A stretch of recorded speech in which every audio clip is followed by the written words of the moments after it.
Puis ici, ça coûte pas grand-chose de vivre et d'être heureux quand on vit dans un endroit comme le Moulin, dans un endroit comme Bic. Ça serait tout un deuil de partir d'ici, là.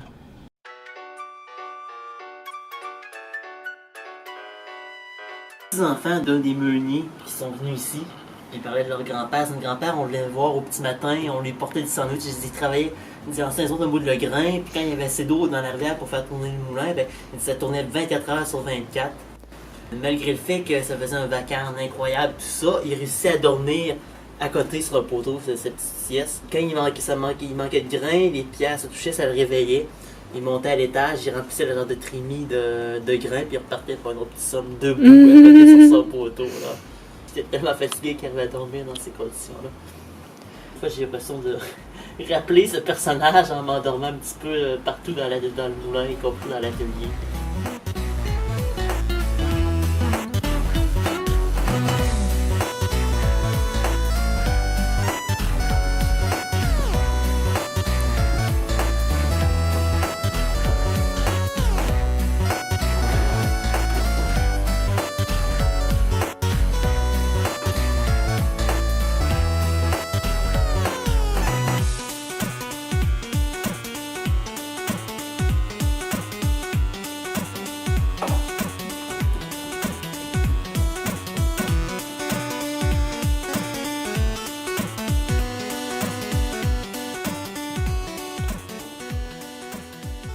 Daniel Saint-Pierre, c'était un ancien gardien de phare, il habite dans un moulin, beaucoup de caractère. Puis moi, je l'ai connu parce qu'il y avait eu un reportage sur lui. Et puis c'est mon grand frère qui dit, je sortais de l'école du meuble de Victo. Il dit, ah, il y a un gars au Bas-Saint-Laurent, tu veux t'installer dans l'Est, dans un village, il cherche un apprenti, il fait des bateaux. Alors voilà, je l'ai appelé. Tu cherches un apprenti? Il dit oui, viens me voir. On a dîné ensemble à la table ici, puis voilà. Ça donne bien, c'est comme juste sortais de l'école, puis j'entends parler du lieu ici. Puis j'ai comme aucune attente côté salaire, conditions de travail, mais apprendre. Je suis encore prêt à apprendre. Puis là, il me garantissait un toit, puis il me garantissait que j'aurais quelque chose à manger vu qu'il élève ses animaux.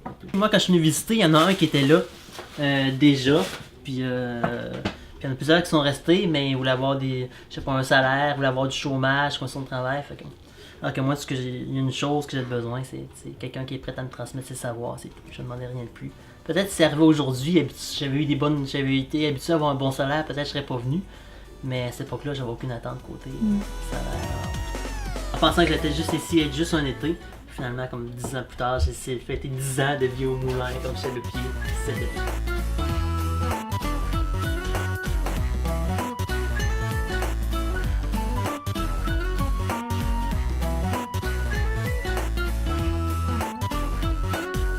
Des fois, il y a des gens qui viennent ici, beaucoup des Montréalais ici qui viennent ici, entre autres dans le moulin, puis ils demandent ah, c'est le fun, c'est l'été, il y a plein de voyageurs, puis il y a plein de spectacles, il y a des bons restos, sont tous ouverts, mais c'est l'hiver, qu'est-ce que vous faites?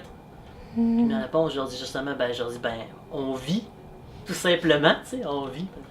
Puis la vie, ça passe peut-être plus à l'intérieur, on se retrouve en Bicoua, là, parce que l'été, on n'a pas le temps de se voir, l'été, on s'attrape à gauche puis à droite, là, mais mon point, des fois, j'ai des amis qui pensaient que j'étais plus leur ami parce qu'on se voyait plus l'été, parce qu'on est trop éparpillés partout à courir après chaque activité. Et puis l'hiver, quand arrive l'automne, l'hiver, bon, finalement, on a le temps de se retrouver entre nous à l'intérieur. Là. Souvent, j'ai peut-être mon réseau d'amis qui habite pas trop loin, les portes touchées, je peux aller cogner en tout temps.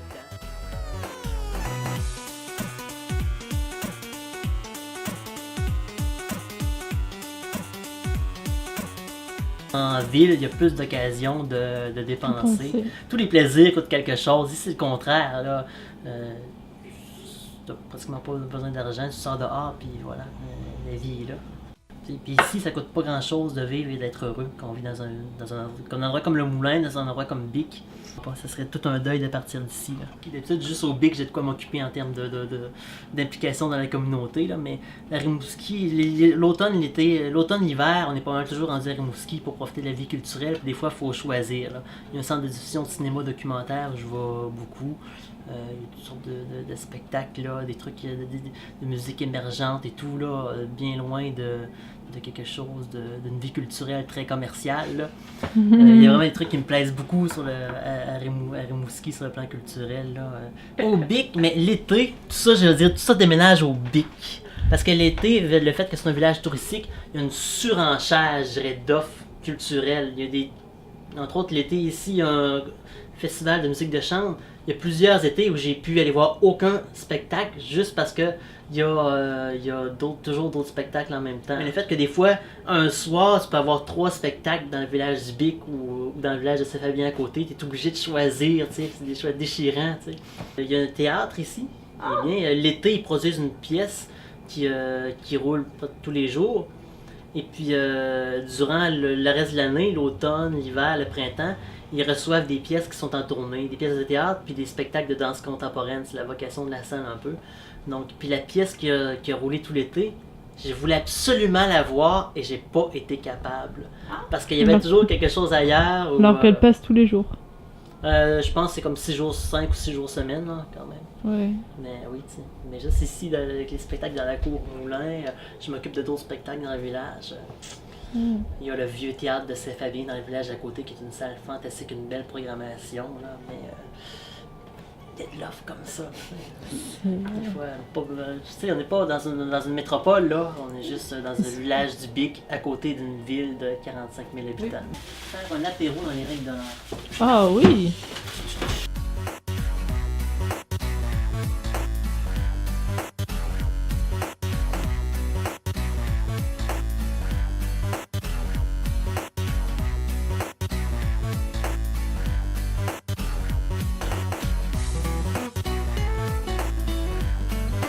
Que moi, dans une ville avec 300 000 habitants, 1 million, un truc comme ça, où on se regarde pas en fait, et du coup on est moins impliqué, genre on va voir que ce qu'on aime, et on fait des tris, mais comme... Ouais, c'est vraiment... ce que j'aime de la vie d'une petite communauté. On peut pas juste seulement fréquenter des gens qui pensent comme nous. Là, souvent, il y a des gens qui vont dire qui aiment, ils vont dire qu'en région, il y a beaucoup d'homogénéité parce que tout le monde est blanc, québécois de souche là, par rapport à une ville comme Montréal où c'est très multiethnique. Là. Mais ici, on côtoie la différence quand même. Tu peux vivre à Montréal et décider de juste côtoyer des Québécois blancs de souche qui ont de l'argent si tu veux. Si on n'a pas le choix de côtoyer, peut-être c'est des différences plus subtiles, plus dans la nuance que dans une ville où il y a toutes sortes de genres de gens. Mais quand même, si on est obligé de côtoyer la différence au quotidien. Des gens qui pensent des fois des visions totalement opposées à nous, mais tellement une petite communauté, on se croise tout le temps, on n'a pas le choix de côtoyer cette petite s'en accommode. En dos celui-là. Ah, c'est cool. Et puis voilà, fait que j'ai mon pose-mètre pour savoir les réglages de...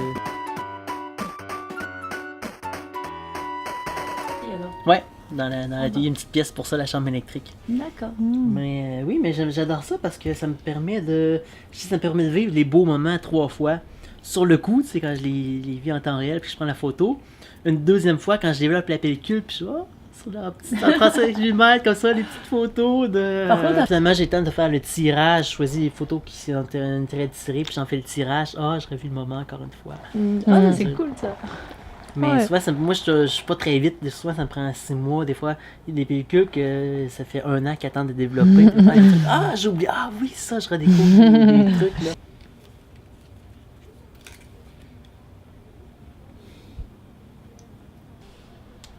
J'ai fait tomber quelque chose. Un petit qui était derrière. Tac, tac, tac. On met une date ou pas? Tu te souviens? Je vais tenter. Peut-être Toulon. Ok. Dans le sud-est. En gros, c'est entre Marseille. Enfin, c'est une ville à côté de Toulon. C'est entre Marseille et Nice ou Cannes.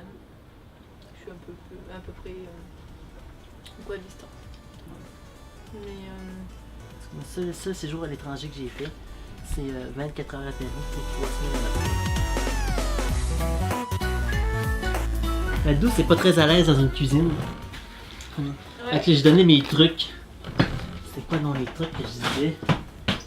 Je dis, si un des trucs, je dis, il n'y a aucun plat qu'on peut pas réchapper avec un peu de fleur de sel ou un peu d'huile de sésame grillée, c'est mon truc.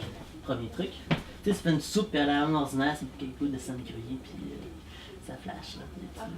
Là, c'est mon frère jumeau qui cuisine avec ses voyages en Corée et au Japon, cuisine plus asiatique. Il n'y a rien qu'on peut pas réchapper avec un peu d'huile de sésame grillée. Ça fait quelques gouttes, là, ça flash, c'est pas ça tout le monde. Puis moi, ben, c'est la fleur de sel. Il y a toujours de la fleur de sel. Je sais pas non plus. J'ai juste des feuilles de bêta-carbe de mon jardin quand même. Comme légumes, là, tu peux de fleur de sel.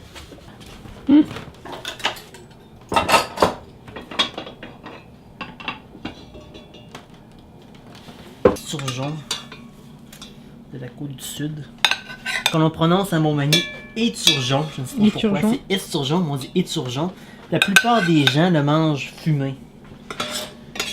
C'est très peu on le prend frais et cuisiné. Alors les gens vont parler d'un pêcheur, les gens ah lui il pêche de l'éturgeon fumé là. On va mettre un peu de fleur de sel là-dessus. Ça va tout sauver. Bon.